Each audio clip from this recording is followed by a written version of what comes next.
Hello, everyone, and welcome back to the League of Legends Collegiate Championship presented by State Farm. It's great to be back on the desk once again as I'm joined by the German Dylan Kleinven and the sweet TJ Command Attack Bjorklund. As once again, we're going to be bringing you a lot of forehead and a lot of action here on the Slash Academy stream, getting into day 2 of the round of 32. Going to start off with the guest of honor, TJ. TJ, how you feeling about today's games? I'm feeling great, especially the first series. The teams look pretty high quality, and I really think that one of the teams who's the underdog can actually win. For the rest of the games, I would say I'm excited to see certain players play because I've either seen them in solo queue or know that they exist. But just because they're not as close games doesn't mean they're not going to be fun games. Yeah, yesterday we definitely saw a couple one-sided matchups. We had 3 of the biggest programs in collegiate featured on this stream. Dylan, you were with me for all 3. Yeah. Anything that you kind of are remembering from yesterday still, or anything you're looking forward to today, hopping into the games? I don't know. You know, some of the teams yesterday, they made it to the collegiate championship. It was very exciting, but they did not get very favorable draws, right? Like, there was pretty big skill disparities. I think today we're seeing those skill gaps close a little bit, right? RPIs, roughly like Diamond 1 Masters. They've won their conference twice in a row. Unfortunate they get UWO, who's one of the favorites to win the tournament, but I actually think this can be a very competitive series today. Yeah, going to be a test for sure as we are teasing our first matchup. We're going to have to take a peek at what the full schedule is for this stream for the day.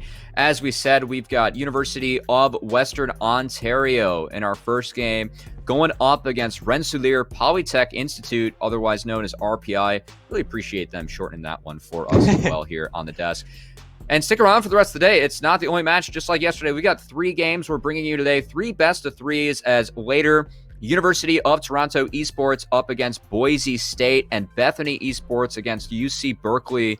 And as we pitched early on the desk and how we feel going into the day, should be some pretty competitive games. And Dylan, I know you were excited for the competitiveness of the first match, but we also have 2 others that could be rather close. Any others catching your eye here? Any teams you want to see make their premiere here, top 32?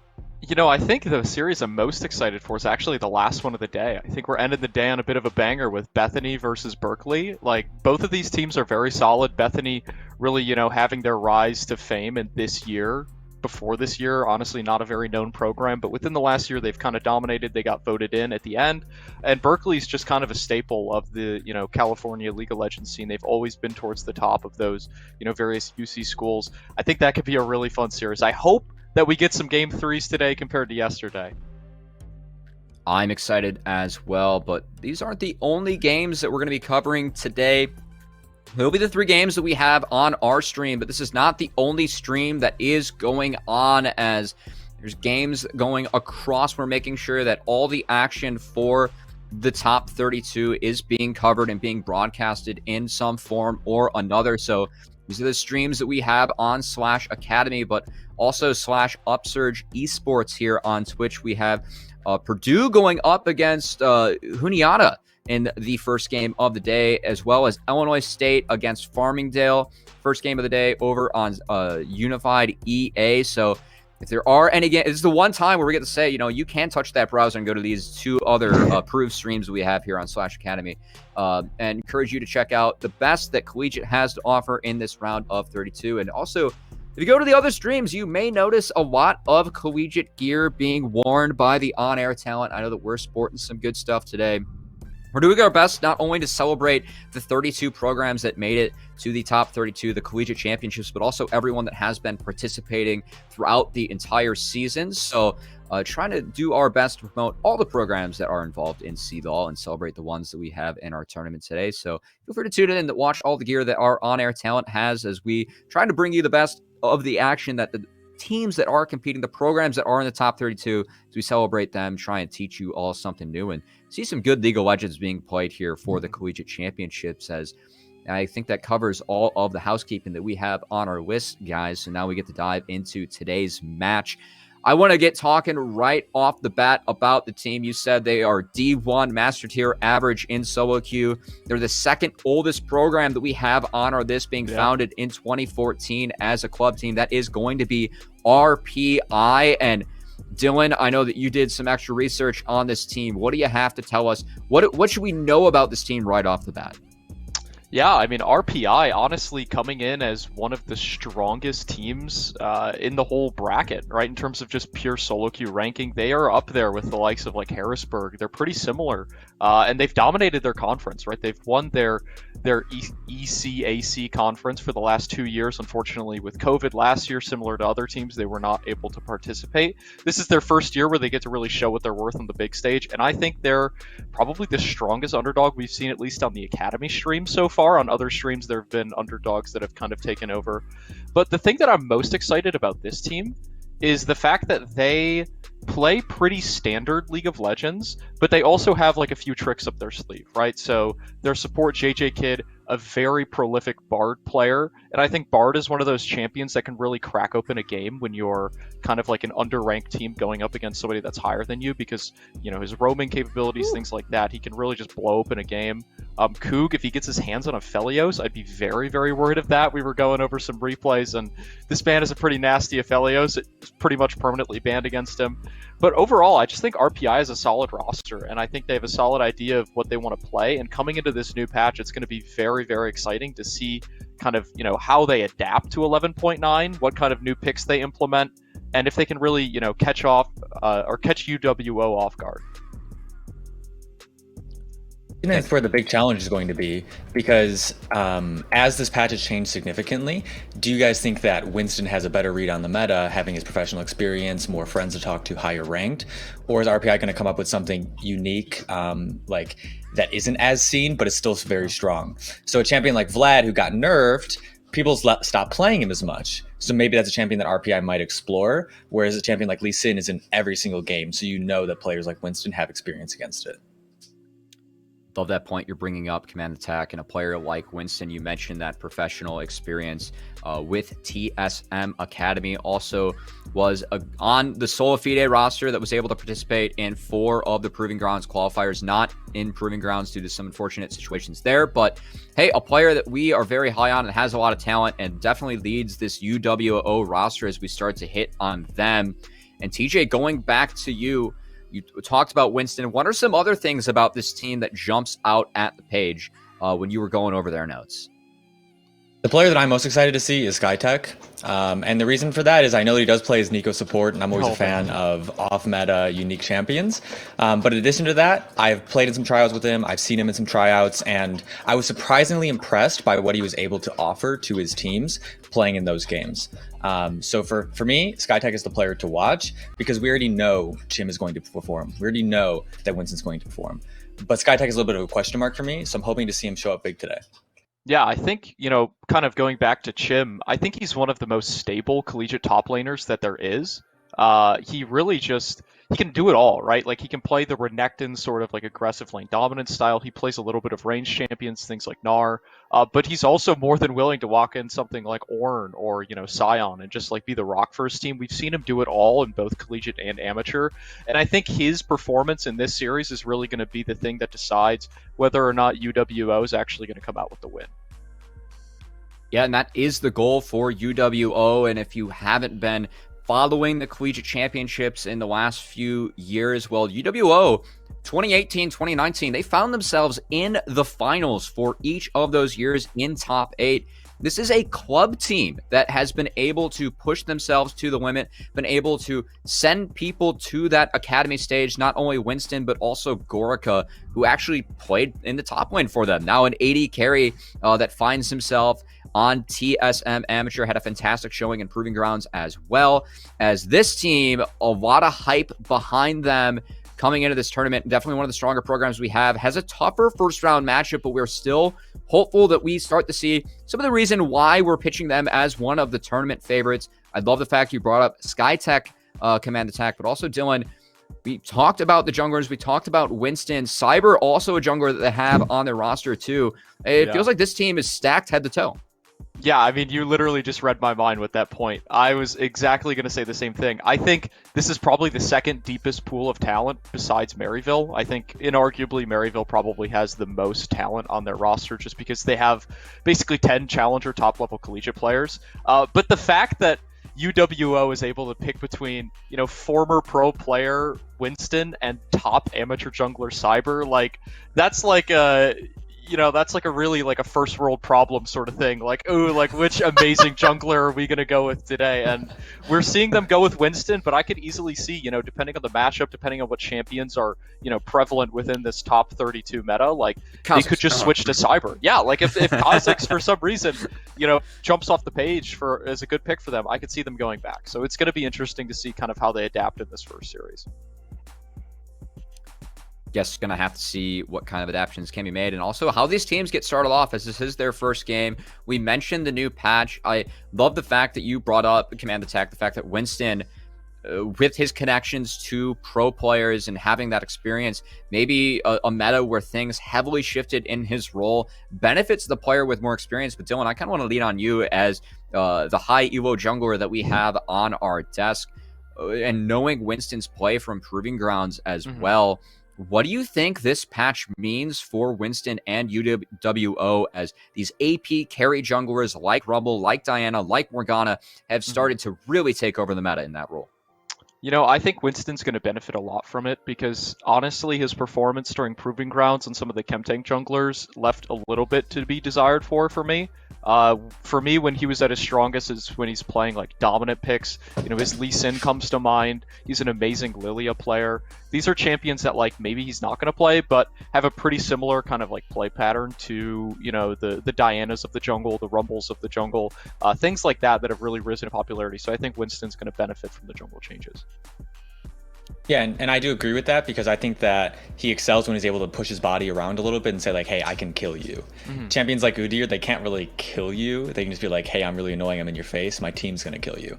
So for him to be able to play a champion like Rumble, like Diana, and push his body around and say, yeah, you're going to die, and then I'm going to snowball an advantage off that, I think this change will reward players with strong fundamentals, and you have to say Winston is one of those in this tournament.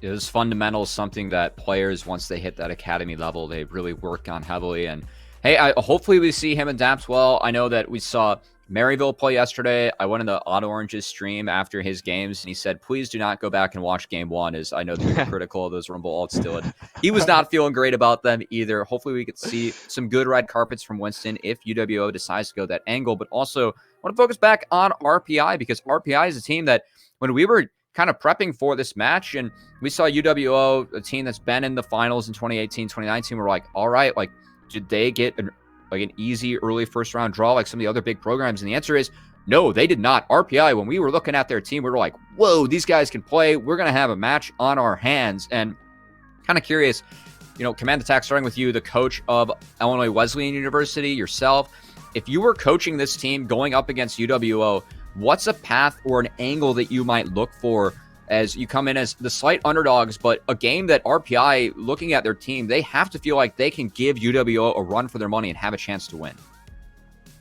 So like I've always harped on, I would have had some sort of unique pick, some sort of very clear strategy. But what I'd be doing is focusing on instilling confidence in the players and saying, all right, roll the roll. They might have a couple better players. They might be a little bit stronger. They might have more experience, all that kind of stuff. And then go in and say, but it doesn't matter. If we play our game and they play their game, they might make mistakes in theirs. We might be better in ours and might be able to pull a lead and then keep going off of that. Momentum is a huge thing in League of Legends. There are teams that have won games purely off of, we won the last two and therefore we get to reverse sweep them. So my big thing would be confidence, making plays, and then playing our game. Yeah, and also kind of bouncing off that idea, one thing we harped on the desk yesterday was good teams kind of hiding their picks and strategies for later rounds. When you're UWO and you draw a team like RPI, maybe that can't wait until later rounds, right? Maybe you're going to have to pull out, like a pocket pick or a secret strategy if a game doesn't go well or if a draft kind of allows for it, because this is a very, very solid team. It's not a team, like in Maryville's match, for example, they could take it easy. They knew that they could just play standard and they're going to win the game pretty much no matter what. This is a game where like RPI has the individual skill level to just take games off of you very easily if you mess up in draft or in the game itself. And it's going to be interesting to see kind of what UWO brings to the table. I'd love to hear the strategies, Command Attack, you being a coach, Dylan, you obviously being a player that I got the pleasure of working with for the entire year as well. Love the notes that you guys are bringing to the table as we try and dissect some strategies that RPI can use to potentially take a game, take two games, and move on in the round of 32. That said, one last quick thought as we are getting ready for draft shortly. We will be throwing to our casters very soon. Dylan, I want to go to you as a player. RPI jungler, if you're going up against a player like Winston with that pedigree, how does that feel going into that match? What kind of thing do you want them to prep to maybe get that jungler off to a good start against someone with so much talent, so much experience under his belt like Winston? I think he just needs to be ready to be proactive and match Winston, because I think one thing that junglers often do is they get in their own head. They think like, oh, this guy's, like 900 LP higher than I am. Like, he's just a better player. And like, sure, he might have like better mechanics, but decision making is a big part of playing jungle too. And I'm sure that RPI's jungler is a very, very smart person. And if he just makes sure that he keeps a level head, he can definitely match Winston. Great to know before we get into the match. But ladies and gentlemen, it is that time of the day. It's enough from us at the desk because we have to get into the action with the casters. Mazel, Rebel Fox, take it away. Welcome to the caster desk, everyone. I'm beyond excited to start off this day number 2, the League of Legends College Championship. Again, I am Mazel, joined by my good friend Rebel Fox. We got some collegiate show gear going on today, and I'm excited for some hype games. I couldn't possibly be more excited either. We got some fantastic games yesterday. We're getting into Western versus RPI today, which is bound to be one of the better matchups that we have in the round of 32. I wanted to take a moment really quickly just to shout out anybody who's graduating this weekend or anybody who's graduating next weekend. I want to give a big congratulations to you. I know our producer on the B Stream Hyper just graduated, and anybody else who is, you did fantastic work. This was one of the hardest times for you to be in school and to be able to, make that accomplishment happen. So props to you. It's going to be a good start, at least here to give a little bit of love, give a little bit of appreciation. So again, congratulations to all those would-be graduates. But we got League of Legends ahead of us, Rebel. And I don't know if you like League of Legends. I love League of Legends. And we have some potential hype matchups today. I'm hoping we get 3 games. I'm hoping we're out of the 2-0 sprees, but we'll see how it goes because we got a pretty interesting one at least. We got Western with some very established players and RPI coming in with a little bit of a wild card, but some strengths of their own.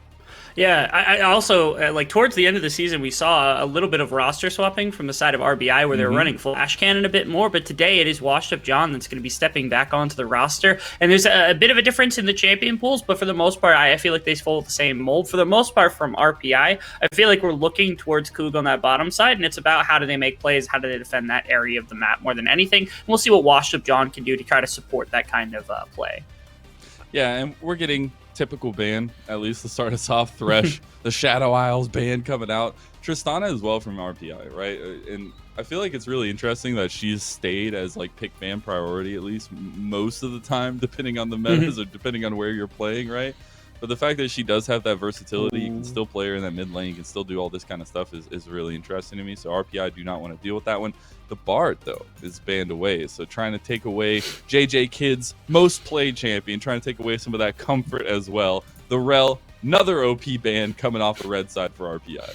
They really want to take away my favorite champion. I don't get to see anyone play it, man. Even when we were casting Chime's not going to play the Bard for me. And they're going to ban it away from JJ Kidd now just to make sure they don't have that presence on bottom side where you can control the kind of pacing of the map with things like the ultimate and go for some aggression with things like the Qs or the ultimates as well into the bottom lane to generate some plays. RPI, though, they're making sure to take away some of the more consistent stuff. Again, the Rel has been pulled off the board. Alistar is still available for that support role, making sure this bottom lane is going to be put pretty much into a little bit of a pinch here because now Rel, Thresh, Bard gone, as well as the Tristana and the Vera. So a fair number of champions. Yeah. I feel like maybe RPI's got something loaded into the tank if they're willing to take this much meta stuff off the board. Instead, they go back to Jinx. Exactly what you want to see. What is this? This is the second day in a row where people are just picking Jinx first pick. Why not? I do really like to. I want to point out Western did ban away Victor. It is one of Wash Up John's most played, or it is the most played that he has. So they definitely have done their research. ADFX, Short Hop doing really well and making sure their team is prepped and getting those bans through. The Rumble first pick, just like we saw a lot yesterday, coming in here for Western. I wonder who we're going to be seeing on that one. I wonder if we're going to be seeing Winston on it. Would be interesting. The Jinx Seraphine combo. Now, Seraphine is still flexible to that mid lane, but could be a very strong bot lane duo. I'm Almost certain that's going mid lane. After the changes, it is much harder to make like the pure healing Moonstone support style work out. And if you're going to go for aggressive build, you might as well put gold onto it. So I have to expect it's coming into the mid lane here just to make sure that's something to snag. Rumble, of course, again, we talk about flexibility. I don't think it's much necessarily for Loyal in this one, but again, Chim has definitely played it before. And I know I've seen at least Winston be playing it inside of solo queues. So the expectations for that Rumble can still be that top in that jungle position. I also seem to remember ramblings of like a Senna Rumble bot lane that I had seen at one point. Thankfully, we're not going to get that one because I feel like it didn't do too well when I happened to see it. You kook. Yeah, it's not crazy. It's just casting Senna with anybody who farms. It's just the strategy, but it doesn't work when it's Rumble. So. Yeah, I do find the Rakan interesting though. You know, you give a little bit, or you get a little bit of that give and take. It's also one of SkyTech's most played champions, so you're getting some comfort, and that's what I really like to see coming into this. We talked a little bit about it yesterday when we were covering some of these matches and some of the teams coming in. Like, comfort's very important, especially when you're coming into game number 1, so that you can actually start off on the right foot. And having that Rakan Senna bot lane is going to be really, really nice for them, at least in a safety standard. Olaf coming in, I'm really hyped about that one. That is a very fun jungler. A lot of skirmishing potential there for RPI. Also, big fan of that pick for JQC Boz. I saw a couple of VODs. Whenever he's on that Olaf, he does not fall behind. Doesn't matter if his team's down 2,000 gold, 3,000 gold, whatever it is. This man somehow is pulling advantages left and right, and that's it's a linchpin that helps their map kind of go. It goes a lot better to begin the game. Yeah. It also allows you to, like you said, it's got skirmishing power. You can attack to bottom lane, and into this composition right here, you've got like a melee Rumble, relatively immobile Senna, and then you've got very fast like Rakan, but gets slowed down by the axe and is relatively squishy. So you've got 3 targets that aren't really particularly very good into the likes of the Olaf as it pertains to like how good he can run you down with Ragnarok and axes and things like that. So now I feel like maybe even just a little bit of peel or just a lot more upfront damage from Western can help deal with this Olaf to some extent. We're getting very heavy top lane focus here, the second phase of bans, though, as Gnar is a typical ban. I want to say it's been very high in the percentage of bans here in this tournament, but we'll see if maybe one day it gets through. But Gnar banned away, Aatrox banned away as well, another very strong top lane, and we saw a lot of great performances yesterday on. So we'll see what these last couple go. I mean, obviously you're still waiting for these solo lanes. It's obvious picks coming in for the last couple ones, but Malphite is the final ban by RPI. Gotta think this is gonna be GP from Western, only because I know right now TJ is currently crying on our desk right now that Malphite got banned out right there. But I'm still waiting on the cosplay, by the way. Yeah, I think you're gonna be waiting for a long time for that one, unfortunately. Probably. Cares Less is a really good gangplank player. Played it a lot during the course of the season and fits into this mold of like, okay, it doesn't even matter anymore. Basically, he loves to kind of sandbag top lane, right? And then he uses that ultimate to support bottom lane. It's about as perfect a champion that could fit into a style that RPI's got, combined with like a huge bot lane focus. It makes a lot of sense. There's no way this is going to be a Philios. Nice ban though from Western, making sure to take that out. So now, do you go to something blind like Scion that could work potentially into this top lane, into Chim, or do you go for something out of the your support role where maybe that's going to be the play here? Yeah, I would be really interested. It's actually going to be the Orange. So going for the tank top lane for Cares Less and getting something that maybe when we're doing research, right, on RPI, it's typically these bruisers, typically a little bit of aggression in the top lane. So we're getting maybe a little dialed back, a little comfort here, trying to be at least in safety, comfort and safety rather. So I really want to see what their last pick is going to be, because at least right now, right, like there's no way you're saving that last pick for support. I mean, I guess maybe, but like I'm thinking still it might be that Seraphine Jinx bot lane, but that set that we saw the end of yesterday that Shady did so well on is not going to be in support for this time, although it was for Maryville. It's going to be a top lane set. It could also be mid lane set if you really do want to flex it about. It could. I'm just saying that's the possibility here. There's a lot of flexibility still left on the board for both sides, only because now Rumble can move between positions and Set can move between positions pretty decently. That's going to be completely taken off the board, as it is going to be top lane Set into the Ornn. I don't think that's the same matchup it was back when these two champions were perma-picked at the beginning of 2019, but at least it is still something. Or 2020, my apologies, that's when that came out. Now we get to see, okay, the reason they picked top lane was to hold this Seraphine pick as a potential support flex. I'm still convinced it's going mid lane and that this is going to be a support grab. Don't even tell us anything necessarily. I have to assume we don't get any information. Yeah, we don't get much. I have to assume it's Seraphine mid because I think it's just better and Galio's better at support. But if you want to swap those two, that is still a potential that can be had. If you really want to play aggressively into bottom lane and you have that like E coming out from Seraphine to root the Rakan and a lot of damage that can come out from Olaf, the support of Galio, maybe if they're just like hard slamming bot lane, that's when you can put Seraphine down there just to throw some additional damage into these two. But expectations right now is everything that you see right now is how it's going to stand.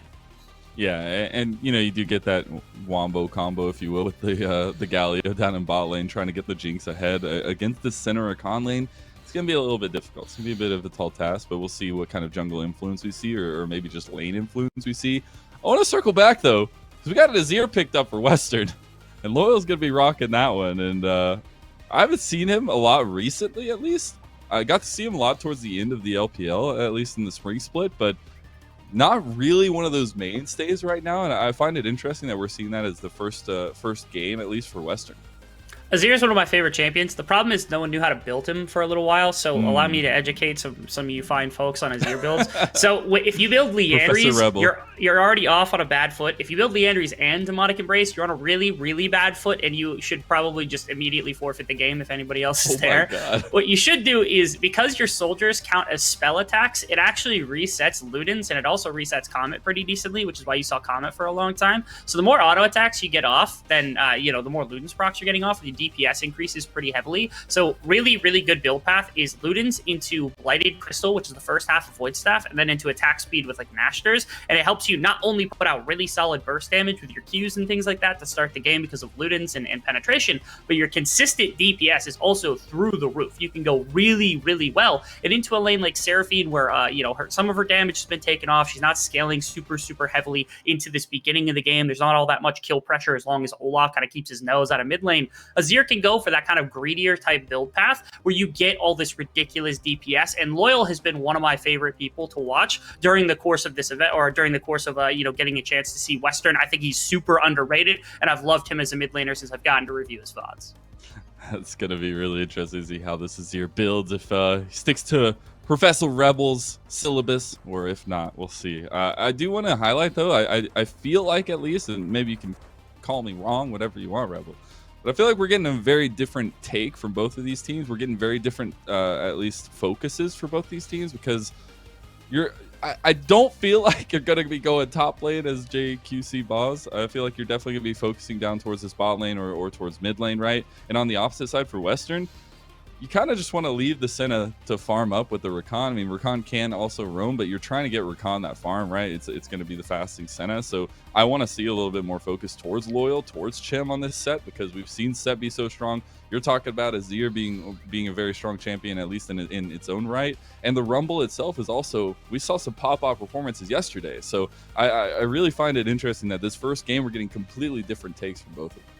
It feels like Western has drafted a team that can attack in every single lane at all times. And again, with this Rumble pick, which came out yesterday, when we saw the exact same thing, it was really mean to be able to attack every single lane with all of the damage that Rumble can bring with like E's, Qs. And also having that attacking lanes means that Rumble gets to aggress into Olaf, which isn't always necessarily a good thing. But if your health is high enough and you can catch Olaf out when he's low, trying to get all that massive clear speed from the attack speed buff he gets when he's low health, maybe that's where Rumble can really find some very, very added benefits. The thing for RPI is, I don't know that they've done it perfectly, but this is always, or at least in essence, this ends up usually coming down to a Kook-based team where his ADC play is carrying them through team fights, usually carrying them through some of the early skirmishes of the game, and it feels like they have leaned into that to some extent, where you've got Seraphine, a bit more of a supportive mid laner, and you've got like Ornn in top lane, who's going to scale really well as a tank, have a bunch of engage, you've got Galio in that support role. Olaf is the one kind of early game piece that you've got to attack with. It feels like they're going to be using that to try to win some of these skirmishes early because of the power of Olaf. But for the most part, I'm expecting Koog to receive a very good amount of resource to start this game, because that's always been RPI's bread and butter. And that being said, right, I would love to see that objective control when you are focusing down towards that bot lane, when you are trying to get that early advantage right for yourself on the Olaf.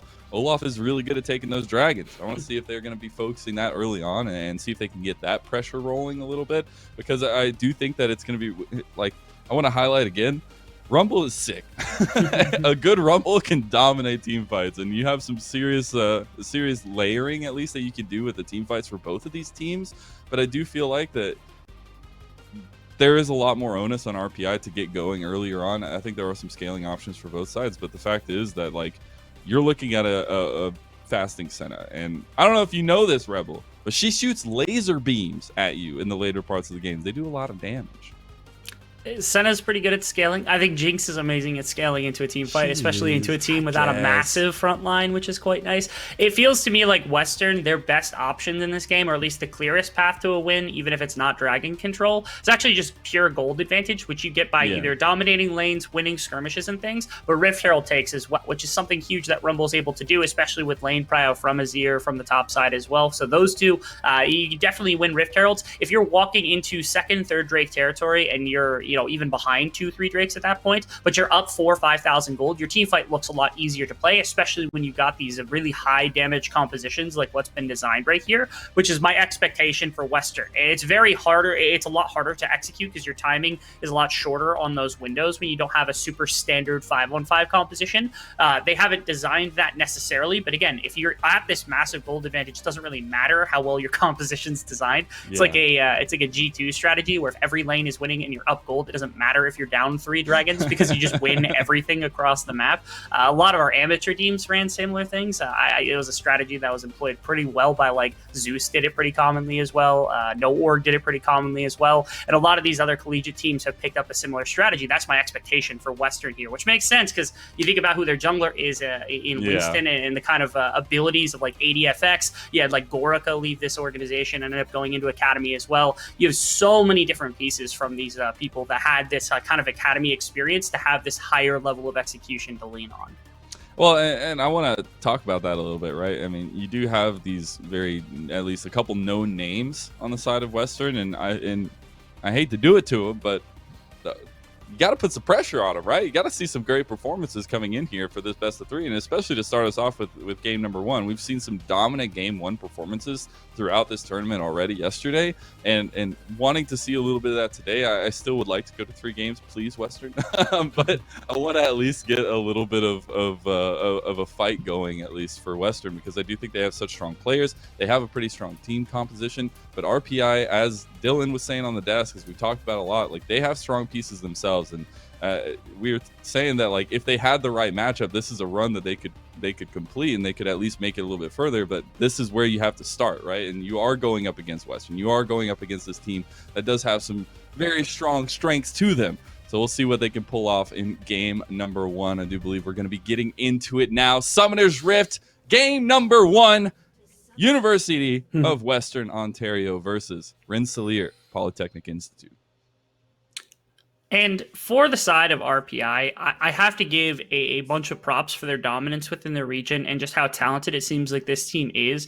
And if they're able to come out and even make this into a competitive 2-game series, or best case scenario, they win or go like 3 full games against the side of Western here, this could be a big thing, not just for RPI, but for the entire region, to prove that they have additional resources and things like this exposure that they get against the top team in this play. Sometimes it's not even about just improving the team, just about showing what you can do at a legitimate standpoint. So these players get better exposure, the organization gets better exposure. If RPI does what I think they're capable of doing, and if they can take this to a 3-game series, how impressive would it be for one of these earlier round of 32 teams into one of the best teams we have in the tournament to be that competitive?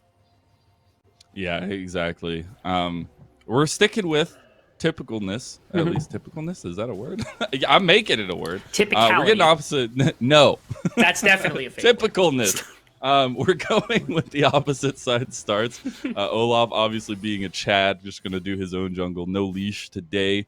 But we are getting Winston starting on the bot side, maybe keeping towards we set out for both these teams where they want to be focusing early on.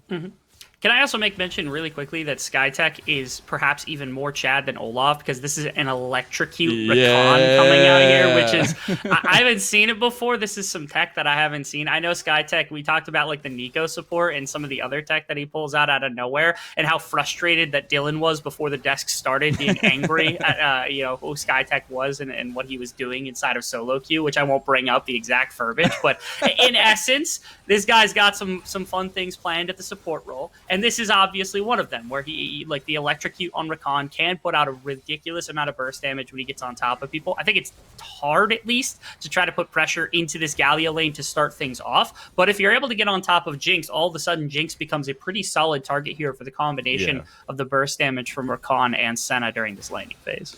I'm a little sad you didn't use his name in the tech discussion, but you know we'll let that one slip, and it's fine, Rebel. I'm not going to judge you too much, but yeah, I do think that this could be really precarious for Coog, right? And I think that you're not going to get too much outside influence unless something happens where Winston just needs to come down to bot lane. But I do wonder how this 2v2 is going to lay out. You know, level 2 has been reached. Nothing crazy going to happen there. No engage is going to come through. It looks like they just want to kind of take it slowly as they can, and both junglers going for full clears as well. Yeah. Notice also it was a really quick back from Loyal to go back and grab a Tear of the Goddess, which is something that typically is more indicative of that poker, that like poke style with like Meandries and Demonic Embrace and stuff. It's not as good, but into this composition, you do have a couple of frontliners in like the Galio and the Ornn that would be helpful to burn through, and any damage you can put onto this team is really, really valuable, especially going to Oblivion Orb and you start to poke down people with like your Qs, your Ws, things like that, into Washed Up John, who's got a bunch of healing, into JC Boz, who has a bunch of healing. So maybe that's the thought process, especially when you have this much damage with like Set's going to be building a little bit of AD, you have a bunch of AP on Rumble, you got good damage coming out of Sleepy Links eventually on the Senna, and even Rakan might be building some AP with the Electrocute here. I don't really know what the strategy is, so perhaps just a bit more tame Azir build, only because they wanted somebody to do some of the more tame Somebody stuff. has to. Somebody need to, yeah. Oh, look at that skin. It's so sick. Thank you, observers. I still think the Flame Spitter is my favorite part. The fact that it looks like rainbows coming out is really cool. Anyways, that's just my side point for now. As Winston's going to go ahead and get it back after that full clear. So did JQC Boz. So we're just going to get the opposite sides again. No influence yet into the lanes, but we are getting some lane priority, at least in the top lane for Cares Less against Chen on this set. Notice also that even Leashless, because of the attack speed you get from the lack of health from Olaf, he's actually about a camp ahead of where Winston's at right now, which is pretty important. So he's heading towards bot side, and again, this is the expectation we have for the side of RPI to get Coog going during the early stages. You want to take a look at the warding too. Look at the warding they've got in that top river, defending Washed Up John and defending that top part of the river. It is obscene. Yeah, thank you, observers. You guys are amazing at your jobs right now. Yeah, look at that. 2 wards, 1 for the jungle entrance, 1 for the Pixel Brush, and the Scuttle Crab taken away as on bottom side as well. It means no shenanigans happening bot side whatsoever. Coog's perfectly fine to farm. Washed Up John's got a place to lean, and this dragon is at least under some control. You see they're trying to bully out the vision as fast as possible, but Boz is here and is a level 5 Olaf, which is not something you typically want to mess with. Wow. All right. Winston going with the confidence play here. He's going to start this up. Yeah, he's been spotted, but you had priority in bot lane for Skytech and Sleepy Links, so they're going to go ahead and take this. I would like to see something happen, but you don't necessarily have to, right? And it's a little bit late for the bot lane to come up. The dragon's only about 1,000 health, and if JQC Boz goes in there for the steal, he could just die, but they could capitalize on the backside of it. Although it was Washed Up John who was not able to make it. Priority was also in the mid lane for Loyal, so great moves and communication already for Western. And I think, should mid lane be going back in the way of Washed Up John, or if that wave were like in the middle, slightly pushed for Washed Up John, I think that Coog and JJ Kid are perfectly comfortable jumping that wave and going for that fight because of how powerful an Olaf can be. Because Loyal had so much ability to move much faster than the Seraphine did, especially pre-level 6 at the time, there's no way that you can make that fight happen. Best case scenario, you end up trading a fair amount and you probably lose the dragon off of the burst anyway. So it's like you're throwing up like a 50-50 play, and that's not something RPI wants to take in this early game. It is a shame because I loved the way that rotation was panning out. Because of that early back and that mana reception from Loyal, you have a lot of respect here for his ability to push out, keep Seraphine locked in place, and secure that dragon for his team. And it's funny, right? We haven't gotten any fighting yet. We've already gotten our first dragon. I feel like it's a lot different than what we saw yesterday. We were seeing all the fights around the dragons. Everybody's butting heads early on. Yes, Rebel. I'm listening, Professor Rebel. You want to hear some? I was looking through VODs of RPI. They had a game where at like 16 minutes, there were 2 kills on the board. And there was Here's the crazy part. They had a 9,000 gold lead on those two. Wow. It was 1-1. It was 1-1 in that game, and they were up 9,000 gold in 16 minutes. That's not a collegiate game. Ooh. That's like an LCK game. As a lane swap is coming in here, I know that's what you're oohing and awing about right now. But Coog and JJ Kid are already here as well. That's what I'm talking about. They're already here. They're ahead of the ball here by Western. As everybody's up here for this Rift Herald potentially, but we do get that lane swap of Coog and JJ Kid up towards the top lane. Cares Less is already bot lane farming, pushing the tower, already hitting it. I will be real. I actually think that it would be better for Chim to stay up here right now. I know TP's available and he can join the play. Yeah, but he's up 15 CS or something over top of Carosless. Another wave is going to crash. Yeah, what is that? 5 minions he's going to lose. And he's still up 10 CS. The 2 plates were already taken by Carosless. And he's not going to burn through much more because of the added armor and magic resist. Honestly, I would have loved to see Chim just go for this fight around the Rift Herald, take this with the rest of his team, and then TP to bot lane to defend against it, or force that TP out of Carosless, where then he can get some of that CS back in the right hands. Instead, moves ahead of time. So now RPI's got priority to Drake. Here's the TPs as well. We got an 8-minute fight on our hands. It's going to be a 5v5 if we can get it. There's going to be the Rift Herald as well in the mid, getting very low. There's a flash from JJ Kid, but it's going to be the Rift Herald down. Dawning Shadow comes out. It's a very split fight. Look at the flank from SkyTech, though. They've already taken down Coog, and that's going to be first blood over to Western as they are able to take the fight. Don't get the Rift Herald, but they're able to take a couple more. Cares Less gets Chim out of the way, though, as there's tons of damage being brought down. The equalizer was used, and that's another one going over, and Sleepy Lynx is the one that gets the kill this time around. Yeah, it looked like during this fight that RPI, they're not done yet. I think they're just going to be able to kill off Boz here. I think Boz messed up. I think he saw the rest of his team on the other side. He's like, man, all right, I guess this is how we're doing it. This whole fight was so spread out from every single member on both teams that it was kind of difficult to pick apart anything. But it seemed like, number one, Olaf wasn't interacting. But I'm not even going to talk about the fight because I'm sure we'll get a replay. Oh, yeah, fantastic. Our observing team is absolutely smirking today. Thank you, guys. Give a lot of appreciation to them. So we're going to get a chance to see. I'm watching to see who flanked on the back line because somebody hit Coog on the back line. It was SkyTech. It was SkyTech. All the way up and around. SkyTech went all the way, and he got the grand entrance on the back. Yes. I will say, so like JJ Kid and Olaf also on the top side of the fight chased way too far to try to find Winston as the flank came around on back. And again, Coog is usually this kind of backbone of damage. So once he's down, there's not much left. There's like Seraphine who does some damage, but this early isn't going to be able to carry a fight too heavily. Most of this was off the back of JJ Kid and the CC he brought. And Boz, unfortunately, this range advantage is just huge for the likes of the Senate to start things off. Boz should have just ran away. Unfortunately, he tried to contest a ward, was stuck under tower. There's not much to be done there. They did snag the Rift Herald. I'll give them that, which is really important. But again, this early gold advantage is the most important thing that Western can get on the entire map. They're already up 2,000 gold here at the 10-minute mark. Yeah, and unfortunately for Coog, just wasn't with the movement of the team. They were all moving towards the top, and he was on the bottom side of that fight. But we'll see what JQC Boss can do down here. He's going to summon the Rift Herald. It could be first tower for RPI, so getting a little bit of gold back in that fashion, and it's going to be a nice, at least, claw back of some of that gold from that first lost fight, but you get that gold spread across these 3 members, and now Western want to fight it. They don't get the necessary engage that they wanted to, but they do have Winston right around the corner. Yeah. Luckily for RPI, though, they're able to pull back, get away, and kind of temper that aggression a little bit and realize where they were at in the situation. Note where they dropped it as well. They put it immediately in the bottom lane to make sure that this Jinx and the side of Coog can actually get some more pressure. In the top side, we have more fighting as well. Oh, no. The knock up, the flash from Chim. One more, the haymaker to finish it off. And then on the bot side, Sleepy Lynx is going to go on a killing spree from the combo of Winston and SkyTech. The only one left in the fight is going to be JQC Boz. He goes down. Dawning Shadow just for a little bit of a cherry on top. And that's 6-1, Western in the lead. That's really tough to deal with. First off, on top side, the solo kill for Chim is humongous. Bottom side, they pull a couple more kills off of a dive. I thought RPI was ready and they were willing because they had gotten the turret plates. They'd broken down the tower. They could have just walked out of that situation, been perfectly fine, but they continue to bleed some gold. They're defending like this prompt. Yeah. This is tough to deal with. Equalizer was perfectly positioned to push out Coog. Very, very well done. Boss tries to burst out SkyTech, but with the Ragnarok on, you lose so much resistance that the penetration and all of the damage that's coming out of the Rumble is just massive right here. They don't find another play onto the Jinx as well, but just doesn't matter. 3 kills, more gold advantage for this team that's got all this damage to work with. Ooh.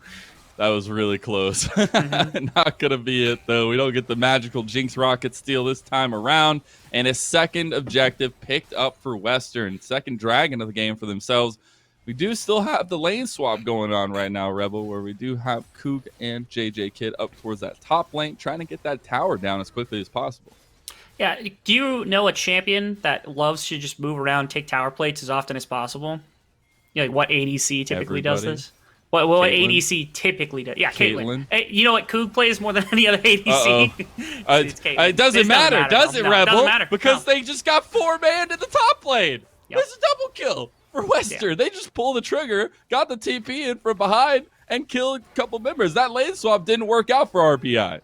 They did find 3 plates, so I have to give them a little bit of props for that one. But yeah, just getting flanked on by Loyal, there was no chance to get out of that situation. They're finding themselves in these rough positions where they're trying to force plates into Koog's back pocket, but it's just not getting them enough, or it's not actually like working out for them in in the grand scheme of things. So yeah, like Koog's doing okay, has like the Berserker Greaves and has the Kraken Slayer to do some damage, but everybody else on the side of Western is going to be able to do the exact same thing. Look at that TP from Loyal. It's gorgeous. It's really far back. They didn't see it at all. Ultimate's going to completely slam the door on them. Look at the damage from Skytech. Yeah, he's got like ridiculous. the AP is ridiculous. I cannot believe that this is working out like this. But yeah, really nice stuff from Western. Again, continuing to attack side lanes, pull this gold advantage away from RPI. I see the blasting wand in his inventory, and it hurts my soul. Everything is fine though. The supports are the new carries. That's what we found. At least, but really strong performance, at least so far, from Western. Exactly kind of what we were setting them up for, right? And RPI maybe lagging behind just a little bit, having that one kill. They did get that Rift-tailed, right? They were able to get some of those objectives. They got the first tower and things, but everything after that has definitely been going the way of Western. Yeah, we're in a really, really dire strait right now for RPI as well. Their only real damage source is this Jinx. As you can see, it was Shirelia's built in the mid lane for Washed Up John as well. This is just the kind of the supportive Seraphine build that's coming out. Gordrinker just got finished for JQC Boss, but he's probably been outrun just because Winston's going to have the fully completed item, so you've got a ton of burst damage between like the Kraken Slayer Senna, and also the AP Rakan does a bunch of damage in just one singular instance. So when it comes to how much damage they can put into a Ragnarok Olaf, it is very, very high. So Koog really is the only person on this team that's probably going to be capable of dealing damage consistently, and nowhere near the capability of carrying team fights on his lonesome right now, especially since they've on this what is now an 8-minute timer, 7-minute timer for the Dragon Soul, and a second Rift Herald now coming into the pocket of Western could advance this gold lead even further. It's not looking easy for RPI to come back in this one. It's definitely not, especially with another Rift Herald, or at least a Rift Herald going over to Western here. Very heavy focus down towards this bot side with JQC Boz and Cares Less, just trying to get some advantages for themselves, but that's going to be big for Western. They're going to be able to use this Rift Herald in the mid lane more than likely, take down that outer tower. I guess they could use it bot lane, but I do feel like mid lane's more priority right now. They were trying to get the flank on Washed Up John. Let's see if he walks up a little bit too far, as they've got 3 members up here just waiting for some blood. They do. Oh, no. Oh, nice flash from Washed Up John. He does have Winston on the backside of it. There is the encore, and he gets the kill. Nobody's able to follow it up, and Washed Up John with the outplay. Every once in a while, we're seeing like 50-50 ratio on these equalizers from these Rumble Jungles, just like missing wildly and then hitting perfectly. And Winston, unfortunately, had his perfect one earlier. So right there, kind of throws it shallow of where the positioning is of Washed Up John. The ultimate was flashed very nicely as well by the Seraphine. You'll get to see that as Loyal, I thought, had a really nice out of Fog of War flank here onto Washed Up John, but this flash gets in really good position. And then right there, the equalizer, it's like way too far back, even if the ultimate were to have landed. And nice CC chain from Washed Up John into the damage underneath the tower to find that shutdown onto Winston as well. Really nice little outplay. Doesn't mean too much for the confines of the game, but it did buy a lot of pressure for bot side. You see them already set up around this next dragon, where maybe they could look for a force engage here, try to get a couple of kills or at least one kill or something before this next dragon spawns. Yeah, you got to expect that they're just trying to find a little advantage before these objective fights, because you do have that pretty hefty gold lead, at least an advantage for Western, so you're not necessarily looking for one of those even fights or so. I would like to see them try and pick up this dragon, though. You definitely don't want to give over Soul Point to Western, who are already in control of the game. They would just give them even more control, and yes, it is a Cloud Soul, but still, both these teams definitely wouldn't mind that one, right? You've got some strong pieces here with that Cloud Soul, but almost the engage from SkyTech onto JQC Boz. Not going to get it just yet, but the fight's going to continue. Has to pop Ragnarok, flashes away, and now you don't have a jungler for the dragon fight.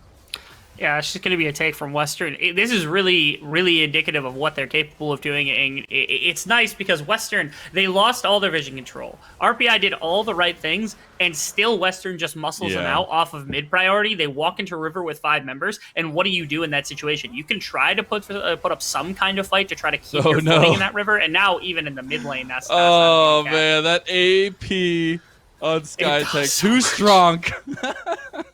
It is going to be the kill going over to SkyTech as well. They're going to summon that Rift Herald in mid lane too. And just trying to snowball all this gold onto the carries here as Winston actually taking a bit of a skirmish with JQC Boz. They're going to go for the engage here. And JQC Boz is almost just dead to SkyTech. As we'll see the follow-up here. Kook is laying some damage with the rockets, but not able to really get the follow-up. They're desperate for this fight, though. Ornhorn comes out right through the middle of them, and SkyTech gets the double grand entrance, and JJ Kidd is dead. They have Chim here as well, showstopper into the back, and this is going to be a wipe. This is RPI getting manhandled by Western, and that's a triple kill for Winston. It's so painful because, like, you think about what happened yesterday with some of these round of 32 matches, and you saw, like, 20,000 gold advantages. And Western's here, they're looking extremely clean into a team that's not down 20,000 gold, but it feels just as dominant in terms of the win because of just how much control they've had across the map for the most part. A team as talented as RPI, this shows just how good Western is as a team, playing one of the best play-in team or one of the best, like, round of 32 teams that we've had so far in RPI, and still showing this level of dominance that we've had the last couple of days. As you get to see it again, this is the fight start. Man, Boz just gets absolutely destroyed to start with. The AP on Rakan is the start. Kook's dropping like rockets that barely tickles a couple of the members here, which is hard. The Ornn ultimate also misses, and all of a sudden the turn comes in. Look at Chim too. Chim is perfectly positioned, lines up gorgeously with this Ornn right here to get a fantastic ultimate into Boz and Kook, and all of a sudden like Winston just has to run in with a flame spitter, and that's all that's necessary for the fight to go their way. Literally by the books, every single ability in that situation. And now back to live. It's just kind of like what we saw there, but this time he dies. JQC Boz is down. Yeah, this is kind of tough. Like, JQC Boz can't even step into his own jungle at this point, just getting completely mercilessly bullied out by the likes of Winston on this, like, this Night Harvester version of, like, the Rumble here, which is humongous. Oh my God, into the back line. With the Emperor's Divide not available, they almost had the kill on the Wash Up John. They do get the kill on the Wash Up John. That Encore was going to be huge. JJ Kidd able to get out of the way of danger. But it's still another kill to Western. They do get a tower for RPI on the top side for Koog. A little bit of gold in that fashion, but it's not really going to make a chink in the armor, if you will. Not for the most part. And now they're going to siege back up into mid tower. They've got a great amount of range with the Senna and the Azir. They're hanging around this. I honestly think they could just step into this one really heavily because they had Chim on the roam. But it looks like they're pulling back specifically to go for the Baron buff, as we're going to get another replay, as this was the pickoff from just a second ago. Yeah, Winston. What do you do there? You press Ragnarok, but all you're doing is melting to the equalizer even more. Somehow Actor was able, or my apologies, Loyal was able to find that kill during the course of that on this Azir. And then you actually get to see the continuation of this play where JJ Kidd washed up John. They stepped up too far for the wave. Nice play from SkyTech as well. And John actually gets a solid like encore right here, but there's nobody to put damage into the AP Rakan underneath the tower. So it just does not matter in the end. Big respect. A couple of solid plays coming in here and there, especially washed up John's ultimates have been pretty solid, but like they're just down too much gold. They bled way too much in the earlier stages of the game. Yeah, exactly that. And I have to say, SkyTech is showing out right now in this regard, as I just love to see that confidence come through in game number one, but the mechanical gameplay coming through as well. This replay is really long. It is a little bit long. My way. You're going through the game. There we go. Okay.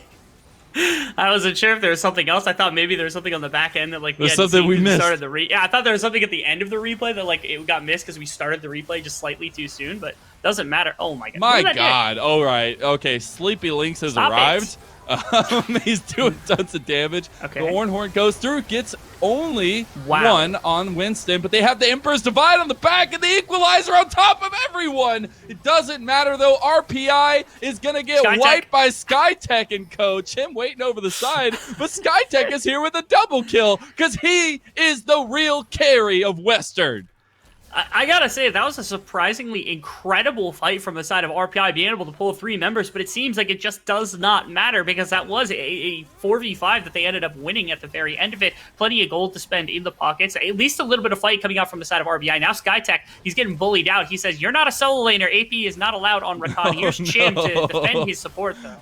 It's the tag in here for the wrestling match. SkyTech is still getting pretty low. About to get clapped here by Karis Last. Not going to get knocked up. SkyTech able to use the Hex Tech away. There's the heroic entrance. The Haymaker to top it off, and Chim gets the kill. He's on a killing spree now. JJ Kid in a little bit of trouble here. TP is now coming in for Washed Up John as Chim is still tanking on the world here. Haymaker's going to get a second kill. His punches can't miss. And now you got Sleepy Lynx into the fight. SkyTech going back in, half health again. Equalizer on top of it all. And it does not stop. The carousel keeps turning and the deaths keep dropping. Western are here to stay. Man, it took way too long to get Chim into this game because like I want to see that every single moment, man. That was about as flawlessly played as you could make it. It started with just the play onto Careless and ended up being a full team wipe off the back of what was effectively like an even 3v3, 3-for-4 team fight that came into the side of Western that now opens this up for this Baron to take the remainder of the map. The Dragon's going down at the same time. You saw Chin at the bottom of your screen. This is the replay where we started off with this huge play at the beginning where it's just Sleepy Lynx dropping pot shots. They try a flank here. Nice sidestep, nice flash onto the Encore and the ultimate from the Ornn, and then just steps into the back line. This is some big damage that does come out from Koog and from the rest of this team to be able to carry through this fight, but this Equalizer is just demolishing Koog. SkyTech just comes in to finish it off. Yeah. Pretty incredible to see right there. And now Careless is the only one that's remaining. He goes, okay, I can fight the AP Rakan, I think, but Chim ends up hovering that area. And you saw the remnants of what happened after that. Is the Baron did come over, and they're starting to siege down some of these outer towers. And now the gold lead has ballooned to 12,500 gold at 24 minutes. Yeah, and you've got some very hard scaling going on right now for Western. It's looking very rough, at least for RPI. You know, 13K in the deficit here with a Baron buff pushing in. You've got multiple lanes pushing. You can't really deal with any of these high-strung carries, at least for Western. And they're looking at these inhib towers here as well. They've got mid pushing with Chim. They've got 4 members up here towards the top side. A lot of poke damage onto the towers with the range that Sleepy Lynx has. And the thing that I'm worried about, right, it's like you don't want to just bleed out. You can't just let them continue to take your base over and over again. But what do, right? You're so far in the deficit. You take one of these fights, right? JQC Boz really doesn't have any say in how these fights go. And you can't just put yourself out there like that, as we see. Western decide they don't even care. There's the Equalizer on top of it. The Encore was huge, though, as the CC's coming down. But Chim is slamming people in the back line. But that's huge. JJ Kid and Koog. Koog is stepping up right now. He's about half health here with the Jinx, but still popping rockets. Fishbone's doing tons of damage. And that's huge for RPI. They pull back the fight. They get a quadra kill for the ADC of RPI. Koog is representing. I have seen him do things like this in other games. I was waiting for it to finally come out. That last fight was indicative of the damage he could do. But finally, Koog steps up to the plate. You see why they build around him so heavily. That fight was amazing for RPI to be able to come back in this one. They're down so much gold. Their base is getting infringed upon. They pull every Baron buff off the side of Western. They're sieging down multiple towers. The Jinx has enough gold to solo carry fights. This might be the breaking point that allows RBI to at least continue in this game as a potential competitor. They have a long way to go still, as that was by no means at all a spectacular fight by Western. Plenty of mistakes to talk about, but I couldn't possibly commend Koog enough. You see, the start of this one is SkyTech trying to find a flank. Can't really catch Washed Up John. Like you said, the Encore was really big. The Equalizer got basically nothing except some damage onto Careless. But watch Koog. He's just delivering shots into these CC members. Loyal's trying to do some damage, but again, he's more this poke style. Yeah, you see Koog sidesteps a couple of members here and there. The ultimates from the Azirs ends up getting moved out of the way of, and Chim, not much health I've left on Koog, but again, he's just a set into a bunch of ranged characters, so it simply does not matter.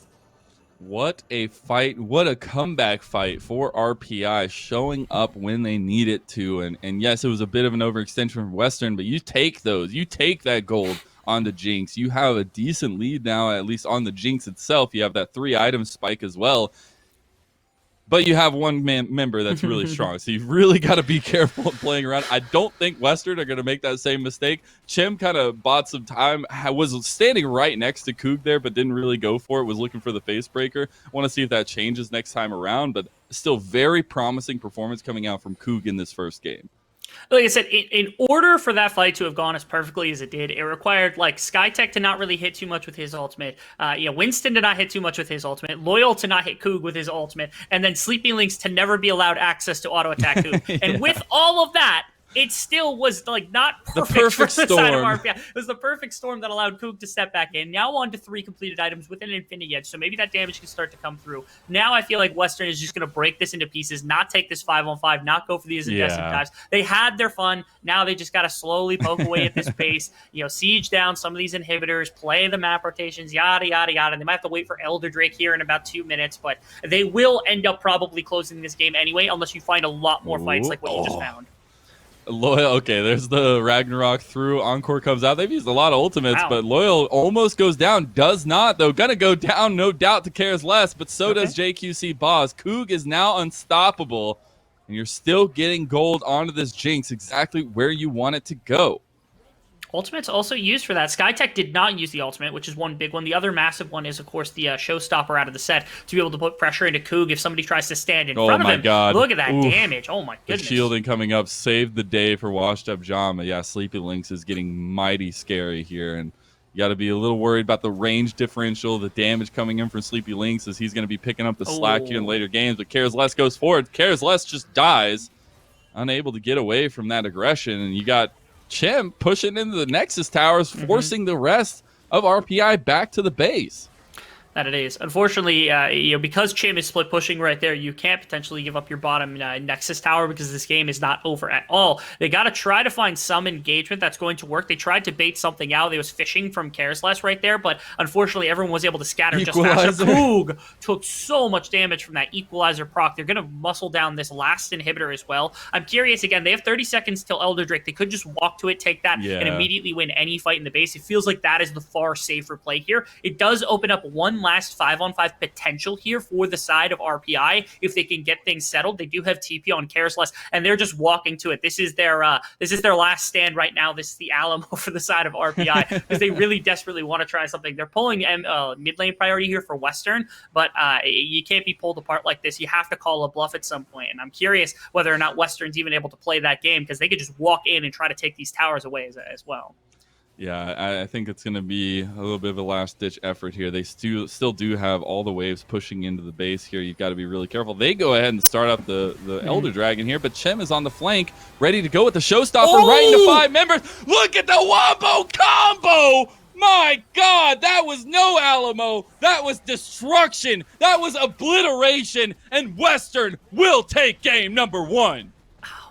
I could not possibly speak enough to the level that Chim has risen to. I've gotten to see like where this guy started a couple seasons ago to where he is right now, and the most explosive player on this map the entire game was this top laner. Every time he was in a team fight and was able to get any semblance of an ultimate off, he was bodying people. I love the way that Chim played that one. Yes, RPI had some give, they had some chances, but Chim slammed the door in their face in that last fight, gave them no opportunity to contest for the remainder of the game.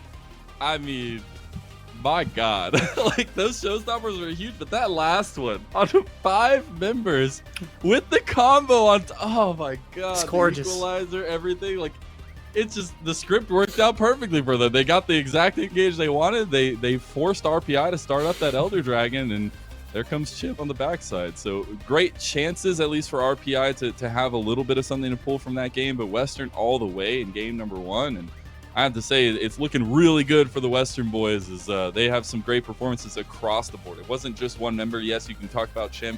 You can talk about Winston. You can even talk about SkyTech on the AP. But every single person on the team performed absolutely well.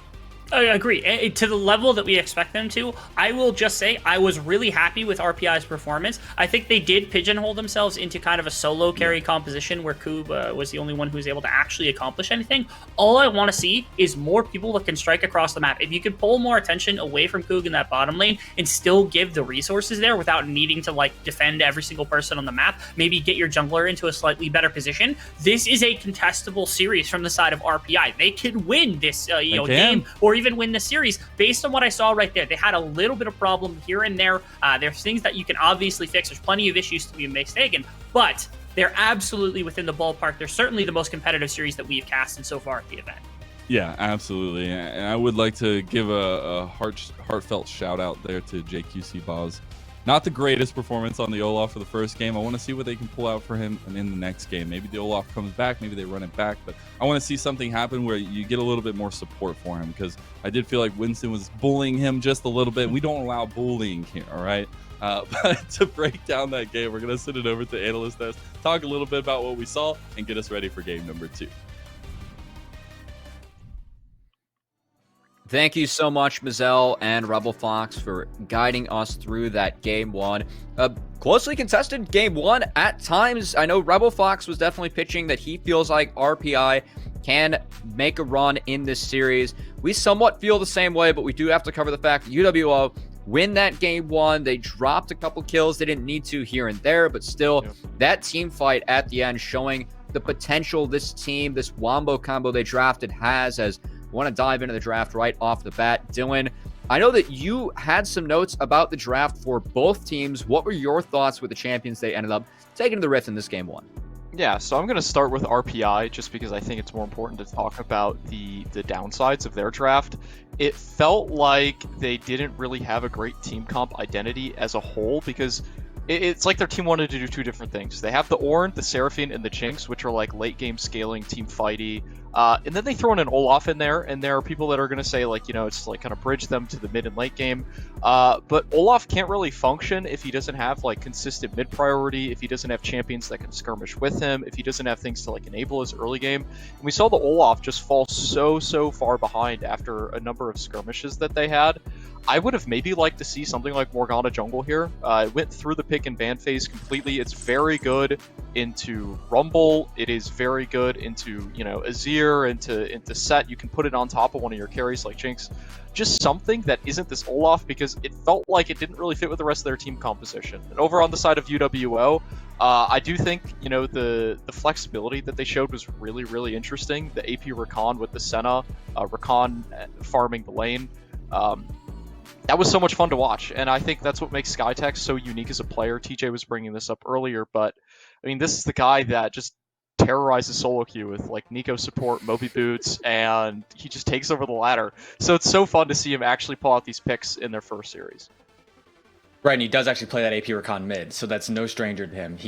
I'm pretty sure hit his peak rank with that one there. So yeah, good to know. I've had so many coaches and scouts hyping up Skytech to me, and it was great. This is my first look at him in a competitive game, and it was great to see him pull out something unique, something he's obviously very comfortable with and perform. But I do want to dive into the replays. We've been pitching that we think that RPI has a chance to maybe win this series, and I know this first replay, TJ, you really wanted to talk about this Rift Herald swap executed from both RPI and UWO. What were your thoughts on this one?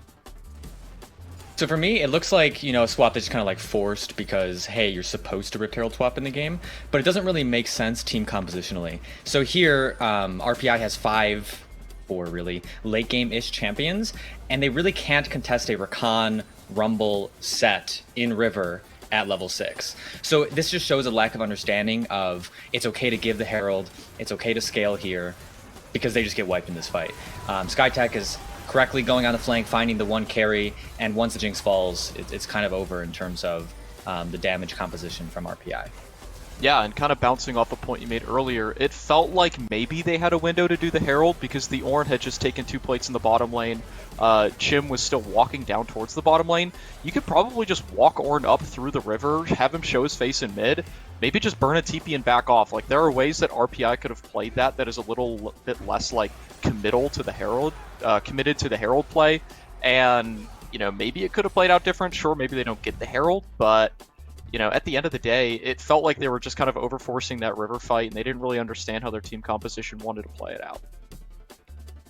Yeah, and that was something that ended up coming back to bite them as this game went on. The fact that you talked about how you felt like their comp lacked an identity, Dylan, when it came to the team fights. For me, they had a clear identity, which was just scale. They wanted to scale. The fact that they dropped that early fight, gave a lot of gold over to UWO, ended up coming back to become an issue as UWO, they really opened up this game early in what should have been what we felt a very clean match, something that we would have seen yesterday from the three big programs that we had playing on stream. I know that Maryville was able to put away their opponents pretty cleanly in the last game, had some big leads, but this one, we're going to see a big lead come out from UWO in a wipe among the top and bot lane fights, but it's something that they weren't able to effectively snowball. That said, do want to hit on the fact that they were still able to get these leads and use that early presence, as I know that we have another replay ready of exactly how they were able to wipe that top and bot fights. Dylan, what do you think of UWO's ability really off the back of Winston and Skytech to open things up?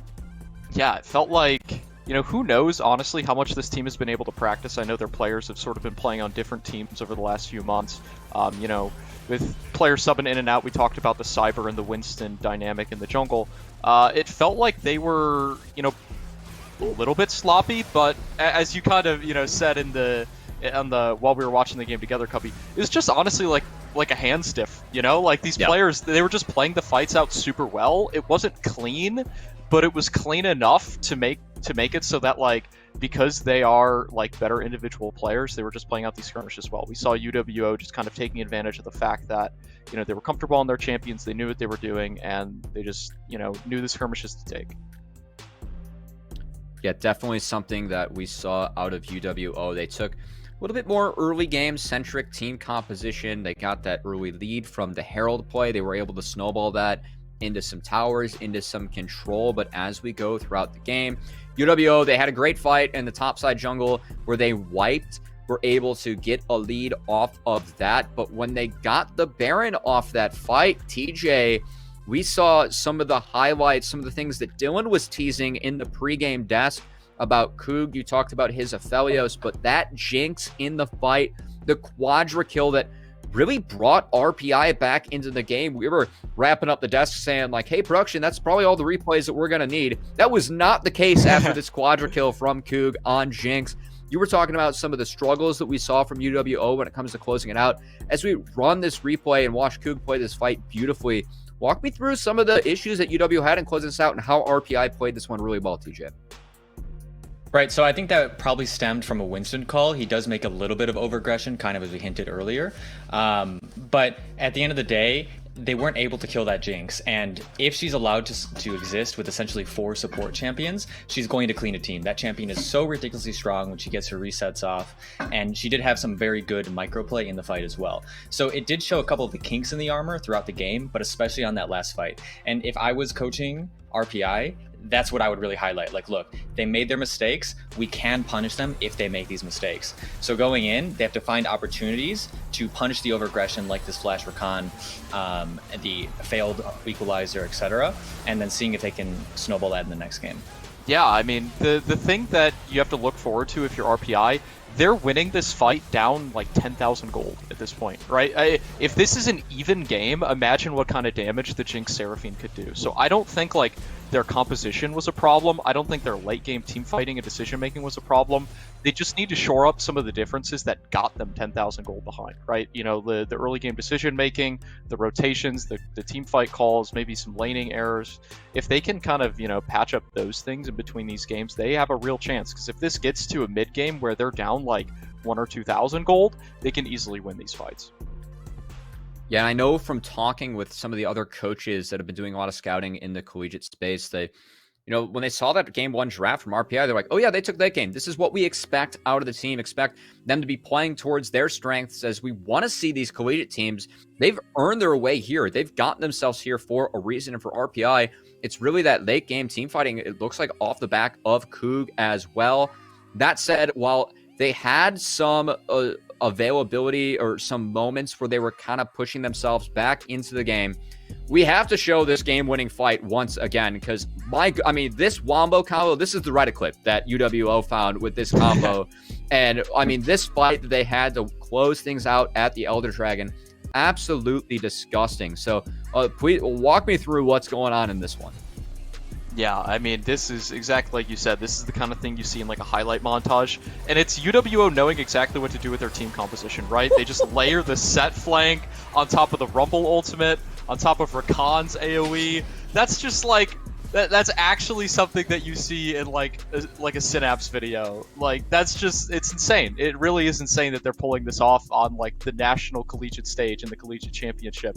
But I mean, it just shows that UWO's players, they know how to play out these fights. We saw SkyTech at the Rift Herald find the one angle that Rakan could find to make an impact in that fight. We saw Chim finding, you know, consistent flank angles on the set, which makes Set such a valuable pick for him. He's very good at like Wukong and other things that want to find the flank angles as well. I'm excited to see how they, you know, transition that into game 2. So think about the mental edge that SkyTech has on his opponents right now. I just played AP Rakan bot lane in this game. Do they have to ban Rakan? Like, is that something going forward that it is in their head where it's like, ooh, I'm really worried about picking Jinx. Maybe that forces my support into a Thresh where it's able to counter that champion, play Lantern, that kind of stuff. So pulling out champions like that, I'm very proud of UWO for doing, because it just really sets an edge for the rest of the series and the rest of the tournament. Yeah, and I mean, that last clip, if anyone wants to throw that up on Reddit and just rake in the karma points, I feel like that could easily hit front page. As the only bummer about this weekend for us is that we're in the Midwest. It's 80 degrees outside, and I just want to have a good old-fashioned barbecue. Fortunately for me, Winston and UWO put that together on the Rift with that red carpet, as they were able to layer all the CC to melt the members of RPI, close out that game 1 in their favor.